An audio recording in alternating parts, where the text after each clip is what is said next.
తెలంగాణ నిధులు ఢిల్లీకి, నీటిని ఆంధ్రప్రదేశ్కు రాష్ట్ర ప్రభుత్వం అప్పజెపుతుందని మాజీ మంత్రి బీఆర్ఎస్ శాసనసభ్యుడు జగదీష్ రెడ్డి ఆరోపించారు. సాగర్ను స్వాధీనం చేసుకునే పనిని చంద్రబాబు విజయవంతంగా పూర్తి చేశారని విమర్శించారు. కేసీఆర్ హయాంలో ఇలాంటి ప్రయత్నం చేస్తే అడ్డుకున్నామని, సాగర్ కింద ఎప్పుడు అవసరమైతే అప్పుడు నీరు ఇచ్చినట్టు గుర్తు చేశారు. సాగర్ వద్ద 2023 వరకు ఉన్న పరిస్థితిని పునరుద్దరించాలని జగదీష్ రెడ్డి డిమాండ్ చేశారు. నాగార్జున సాగర్ ప్రాజెక్టు పైన తెలంగాణ పోలీసులను ఏం లేకుండా ఎలగొట్టి ఆంధ్ర పోలీసులు కంట్రోల్లో తీసుకున్నారు. సిఆర్పీఎఫ్ బలగాలు.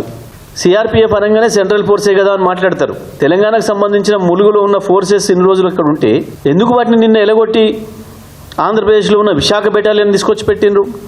అంటే నాగార్జున సాగర్ను పూర్తిగా ఆక్రమించుకునే పని చంద్రబాబు నాయుడు గారు విజయవంతంగా పూర్తి చేసిండ్రు. వరుసగా 17 పంటలకు నీళ్లు ఇచ్చినాం నాగార్జున సాగర్ చరిత్రలో. అది గోదావరి నీళ్ళు కావచ్చు, కృష్ణ నీళ్ళు కావచ్చు. ఈ ప్రభుత్వం కనీసం సోయి కూడా లేకుండా ప్రవర్తించింది. తెలంగాణ నిధులు ఢిల్లీకి, నీళ్లు ఆంధ్రప్రదేశ్కి. రేవంత్ రెడ్డి ప్రభుత్వం చేస్తున్న గొప్ప పని గిది ఇవాళ.